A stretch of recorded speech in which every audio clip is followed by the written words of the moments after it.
Okay, so welcome po ulit sa ating tarot reading session. So, ang topic naman natin ngayon ay nakita ko lang to sa comment section requested by our viewer kung bakit hindi siya kinakausap. Kung sino man to. Maaaring person, present, or past. Bakit hindi ka kinakausap ng iyong person? Okay, so yan, for pile number 1 muna tayo. So, set aside ko muna itong dalawa.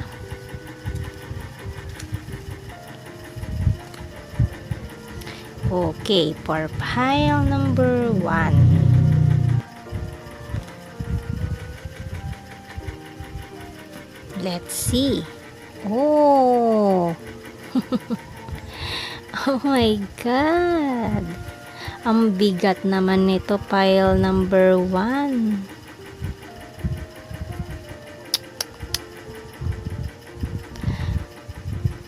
Okay, so malinaw na malinaw dito pile number 1 kung bakit hindi ka na kinakausap nitong person na ito dahil nakahanap na siya ng ibang mamahalin or parang ginost ka na lang niya bigla. Ang sakit naman nito at talagang devastated ka, very broken hearted dito sa mga nangyari ito at palagi na lang umiiyak, ina-isolate yung sarili mo at talagang hindi mo matanggap na wala na kayo, wala na itong tao to, na nag-walk away na siya sa'yo. Tingnan mo naman, ang sakit-sakit naman itong energy nito, pile number 1. So, sa nakikita ko dito, pile number 1, it's time to move on. Pabayaan mo na itong taong ito kasi hindi niya binaliwala niya yung pinagsamahan nyo, yung kung ano meron kayo before. So baliwala na lang yun sa kanya kasi very infatuated na siya sa ibang tao. May nakilala siyang ibang tao na maaring panibagong love interest niya, na in love siya dito, nagustuhan niya. So ganyan talaga yung marami talagang ganyang tao na bigla-bigla na lang bibitawan yung kanilang person kapag may nakita silang mas higit pa. Pero syempre pag dumating yung araw na ma-realize nila na pinagpalit pa nila yung diamante sa bato, tsaka sila tatakbo-takbo pabalik. So yun yung mga nakakainis na mga taong ganyan. So dito pa lang pile number 1, malinaw na nag-walk away na siya sa'yo at meron na siyang ibang kinaadikan, kinakasama or other new person. So malinaw na malinaw dito sa mga baraha na let's move forward, hayaan na lang natin to at balang araw marirealize din niya kung ano yung nawala sa kanya. Okay, so you deserve better than this person. Yun na lang isipin mo kapag may nawala, merong mas higit na darating sa'yo na mas deserving mo at talagang ipagkakalob sa'yo ng Diyos na deserve mo talaga. Okay, so yun yung mga marahil dahilan kung bakit hindi na siya nagparamdam sa'yo or hindi ka na niya kinausap. Okay, so aalamin pa natin to mga outcome nitong ginawa niya sa'yo na pag-iwas sa'yo, hindi niya pagkausap. Marahil engaged na siya sa iba ngayon, higher level of commitment. Yan marahil sa isa sa mga dahilan. Marahil pwede din na kung ito ay lalaki, baka may nakabuntis or may nabuntis siya, or kung babae baka nabuntis ng iba. So mga ganong bagay. And we have passion, feeling of intense enthusiasm towards or compelling desire for someone or something. So may iba na talagang pinag-iinitan tong taong ito, kaya nanlamig na lang siya bigla sa'yo, pile number 1. Sorry for that. And we have family, all the descendants of a common ancestor. So maaaring meron ding family na members of the family na ayaw dito sa inyong relasyon. So yun ang isa marahil sa mga dahilan nitong taong ito, kaya bigla na lang siyang umiwas at nawala sa'yo. Bigla na lang siyang hindi nagparamdam, bigla na lang siyang hindi ka pinansin, hindi ka kinausap. So ayan, alamin pa natin lyrics of the song. We have, well, I found a woman stronger than anyone I know. So, be strong na lang, pile number 1. So, hayaan mo na itong taong to. Kasi, kung ayaw niya sa'yo, edi dapat mas ayaw mo na rin sa kanya. So, yun lang. Okay, so, wag kang magmukmuk na lang sa sulok. Hayaan mo itong taong to na ma-realize kung ano yung nawala sa kanya. Di kita malimutan sa mga gabing nagdaan. Ikaw ang pangarap na nais ko makamtan.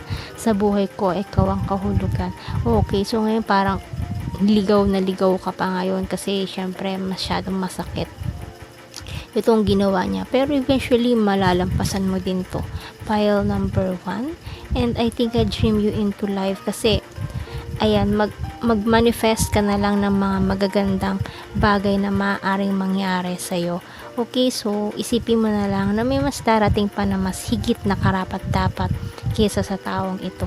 So yun na lang ang isipin mo, pile number 1. So bibigyan pa kita dito ng some other messages. Oh, let it be. Yaan mo na siya.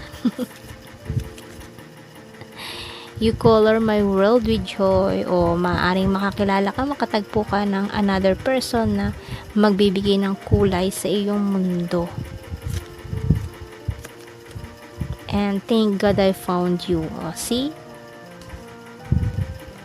Marahil kung nawala itong taong to, darating na yun, talagang mas karapat dapat sa pagmamahal mo. And be brave.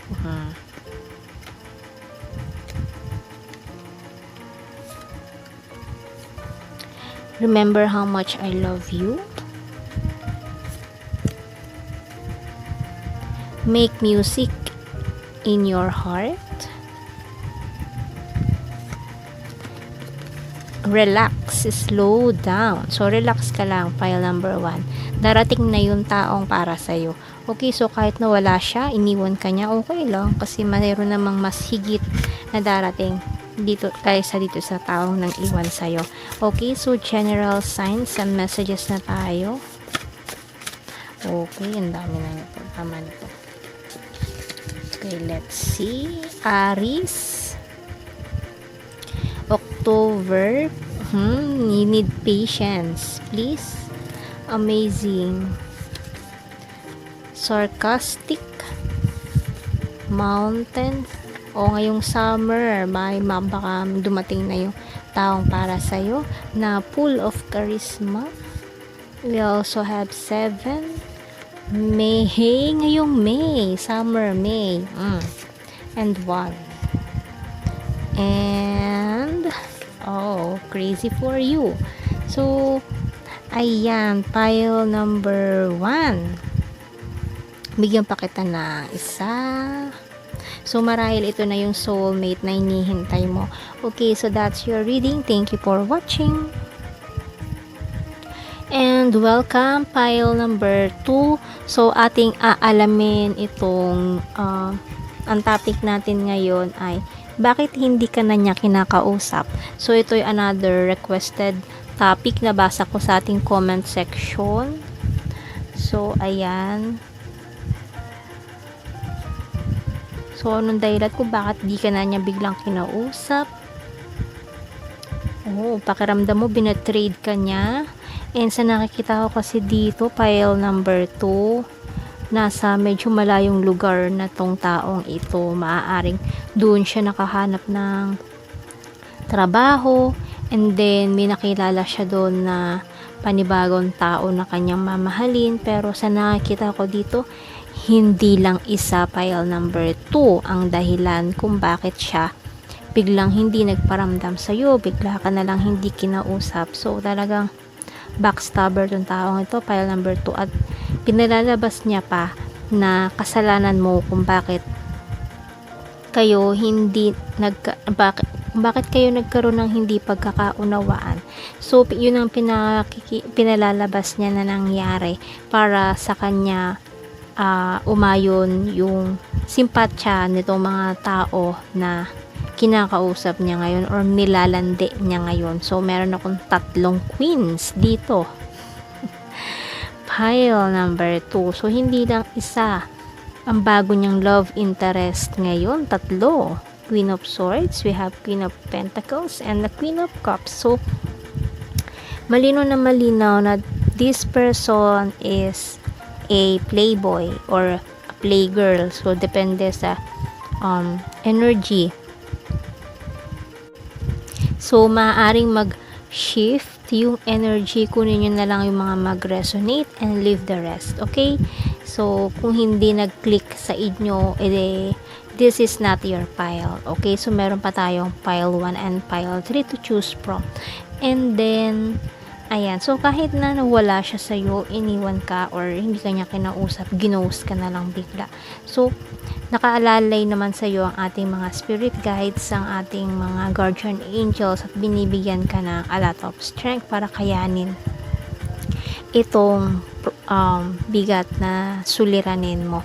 Okay, so guard your heart. Huwag mo nang hayaan na maulit pa ito, na masaktan ka ulit. Kaya, siguraduhin mo sa susunod na magiging relasyon mo, siguraduhin mo na seryoso sa'yo itong taong iyong sunod na mamahalin. At sa ngayon, nakikita ko dito, mag-focus ka na lang muna sa iyong trabaho, sa iyong business, sa iyong career, para makalimutan mo itong nangyaring ito. Kasi eventually, sa nakikita ko dito, sa taong ito, matigas pa sa adobe ang pagmumukha. Oh my God. So, sorry. Pero yun na nakikita ko dito. Pile number 2. So, at ang ano pa dito, ay ipinalabas niya na ikaw yung may mali dun sa tao para makuha niya yung simpatya, hindi magalit sa kanya, or para makuha niya yung loob nitong taong bagong kinakausap niya. So, yun yung mga nakikita ko dito sa mga taong bago niyang kinakausap. So, marami din siyang options, hindi lang ikaw. So, parang you are one of his or her option na parang ineliminate niya, na bigla na lang niyang binitawan ng ganun-ganun na lang. So, kung binitawan ka niya ng ganun-ganun na lang, edi ipamukha mo sa kanya na hindi siya kawalan, di ba? So, kaya mo mabuhay nung wala siya, kasi kung umalis siya, nawala siya, meron taong masigit na karapat dapat sa'yo. Yun lang ang ibig sabihin nun. Okay, so wag ka nang magmukmuk, wag mo na hayaan na kainin ka ng lungkot dahil lang sa hindi ka na kinausap or pinansin nitong taong to. Okay, so let's see more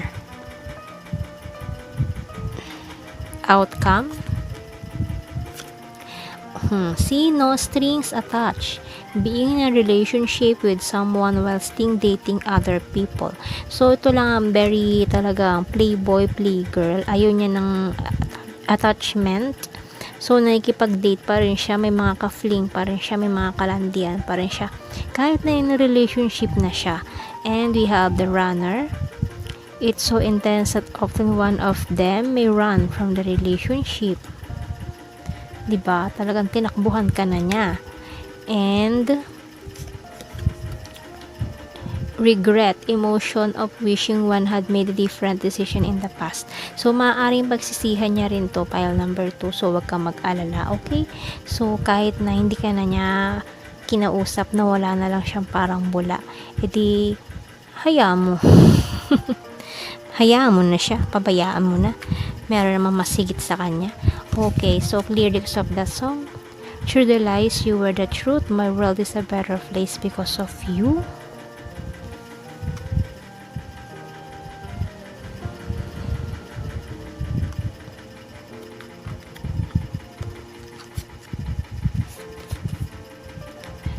And I will swallow my pride. You're the one that I love. Oh. And you give me the most gorgeous lift that I've ever had. Okay. So, bibigyan pa kita ng some messages here. I'm here for you.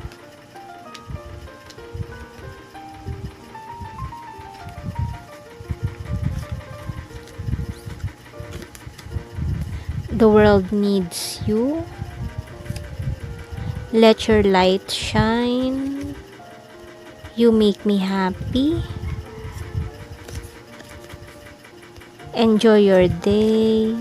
Remember me please. Aba, remember me please pa daw, ha? And let your faith be bigger than your fear. Okay, so general signs and messages na tayo. Oops. For pile number 2.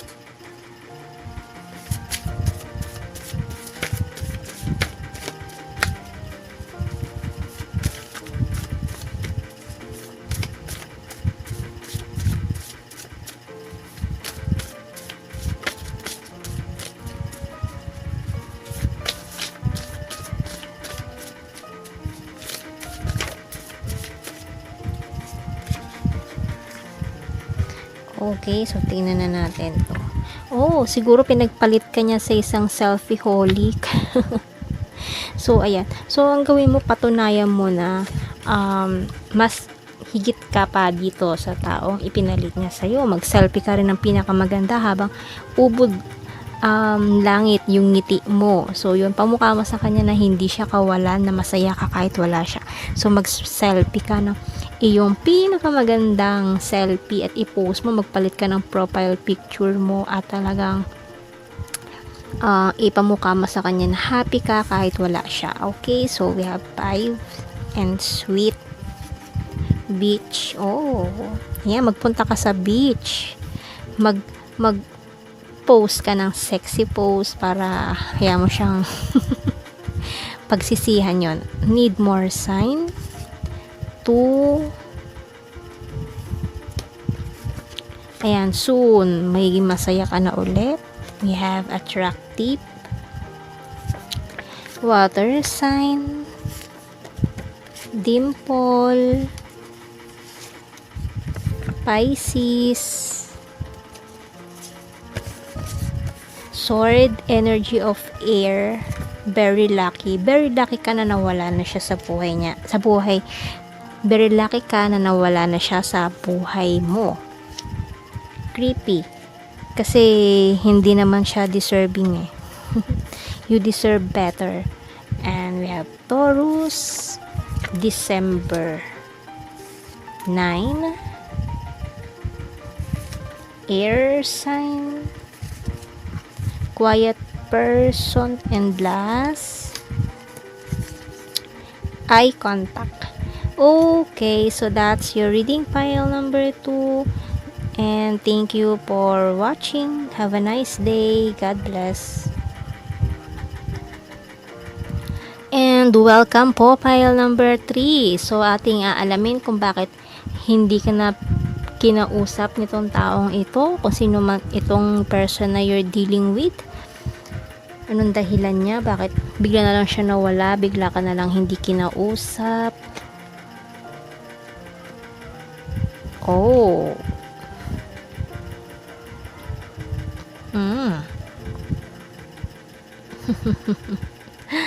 Pile number 3.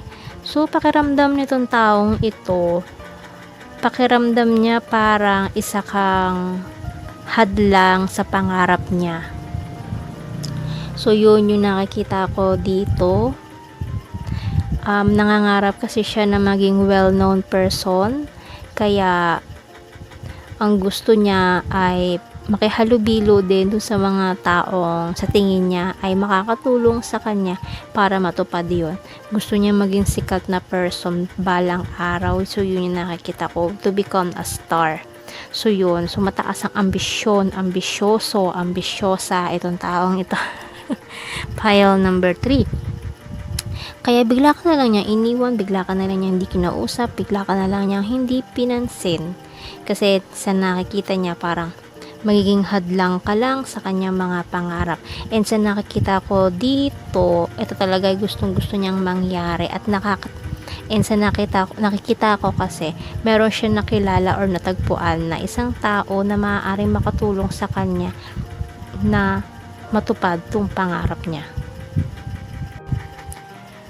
Sa nakikita ko dito, mukhang past person niya ito na nakipag-reunite siya kasi nakikita niya na itong taong ito ay parang well known na din, and gusto niyang makisawsaw, maki-join sa popularity nitong taong ito para mahawa siya, and ginagamit niya itong taong to para maging sikat siya balang araw. So yun, very manggagamit itong taong to, pile number 3 ha.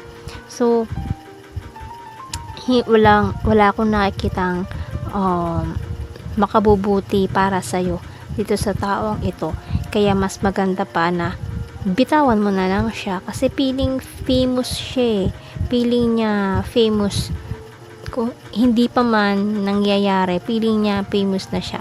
So lalaki lang yung, kumbaga hindi pa nga nangyayari lumalaki na yung ulo niya agad. So ganun, binitawan ka na niya agad. So yun yung mga nakita ko dito, maaaring blinak ka pa nitong taong ito.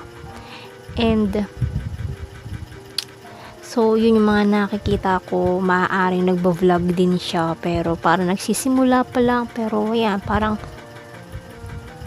feeling sikat na agad, kaya pakiramdam niya hindi ka makakatulong sa pangarap niya, naghanap siya ng ibang tao na maaari niyang gamitin para matupad itong pangarap niya. So yun yung mga nakikita ko dito, pile number 3. So talagang this person is not good for you. So kaya wag mo nang panghawakan tong taong to, bitawan mo na, wag ka nang kumapit pa dito sa taong to, bumitaw ka na lang kasi masasaktan ka lang kung ipipilit mo pa yung iyong sarili dito sa taong ito. So yun yung mga nakikita ko kasi may other person ako na nakikita na makikilala mo. Be patient lang, okay? So darating din yung balance para sa'yo kasi ngayon imbalance ka so kasi nawala siya, iniwan ka or hindi ka na kinausap, kaya naging unbalance ka ngayon. Pero may nakikita akong tao na darating sa buhay mo na makakapagpangiti ulit sa'yo, magbibigay sa'yo ulit ng ngiti at magiging masaya ka ulit. So yan, kailangan mo lang maghintay, be patient. Darating tong taong ito in presentation of the Knight of Wands. Very charming, charismatic, friendly, funny, bubbly, and malakas ang appeal. So yun yung mga nakikita ko, pile number 3. So tingnan pa natin ang outcome nitong mga pangyayaring ito. We have acceptance. Di ba? So tanggapin na lang natin. Kung hindi kanya na kinausap, tanggapin na lang natin. Process or condition without attempting to change it or protest it.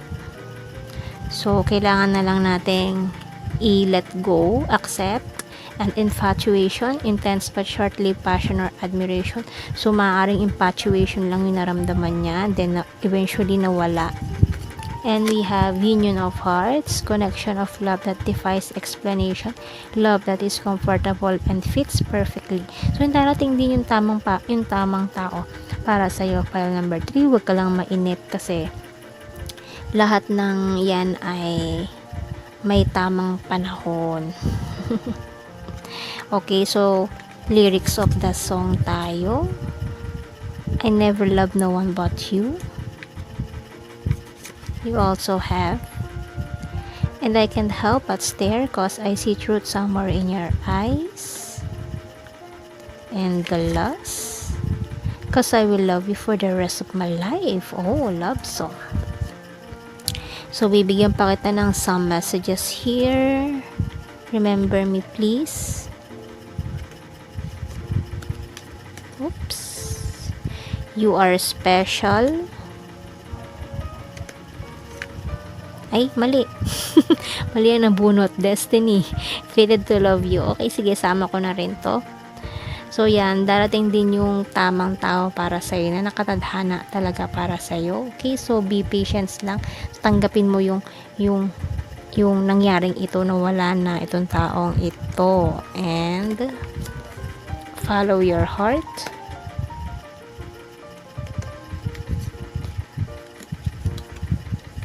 There is only one you.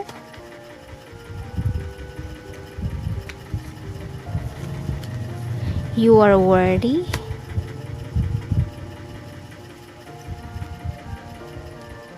I'm praying for you always. And God is with you. Oh, see, God is with you.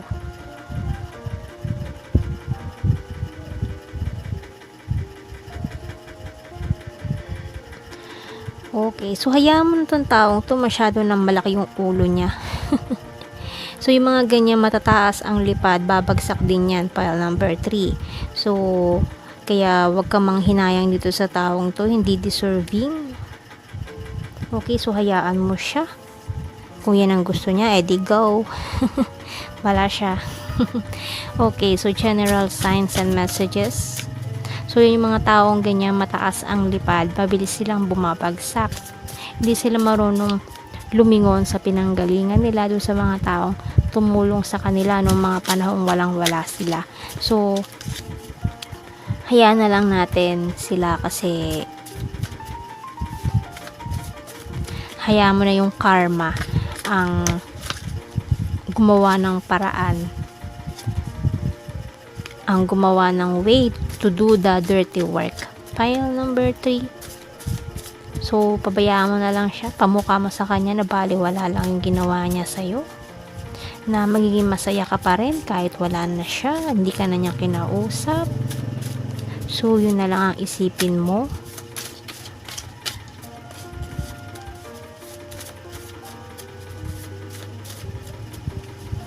Kasi makakalimutan mo rito, tatawanan mo na lang to pile number 3 once na matagpuan mo yung taong para sa'yo. Kaya be patient lang.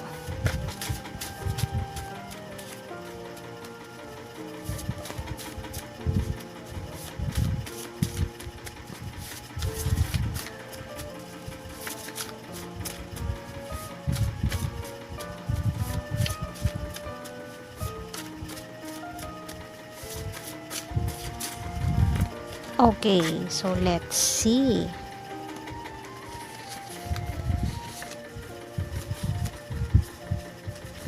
We have very loyal. O, makakatagpo ka ng loyal. Huwag kang mag-alala. Air sign. O, mali mo ngayong summer. May. O, summer and May din. Para lumabas to kaninang pile number 1. Aries 7. O ngayong March, hahabol pa bago matapos ang March. 3. Scorpio and North PH. Okay, let's see more messages for you, general signs and messages.